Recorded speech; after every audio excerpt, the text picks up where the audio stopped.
Hi, Chuck Woodbury with RVTravel.com, and I'm here with Larry McGaugh of RV Comfort Systems, and we're talking about his Cheap Heat system, which is a system that an RVer can install to work with their existing propane system, which will then allow them to use electricity to heat their coach rather than propane, and of course use up all that propane. Larry, a lot of people will have a space heater in there, bring it along, and keep the chill off. But you know, there's something more to using the existing furnace or using the Cheap Heat system that a lot of people don't realize about. And what? Explain that. One of the big advantages with using the system is you're tying it into your current central heating system.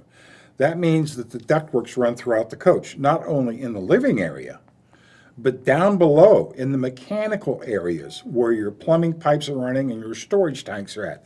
One of the things manufacturers do when they build these RVs, they take that into consideration with the forced air system, and they have ductwork that's running around underneath there to keep those pipes from freezing in this colder weather. So when our system is tied in to the central heating system, it acts just as if it was the furnace itself. Mm-hmm. The only difference is you're using electricity instead of gas. So not only are you heating the living area, you're heating all of those underplace areas enough to where it keeps your pipes from freezing, your tanks from freezing, all of those sorts of things like that. And that's a real issue, a safety issue, because if you've got a plug-in electric heater or a light bulb stuck underneath there, there's nobody there watching it. It's unattended. You don't know what's going on. That's a potential for a fire.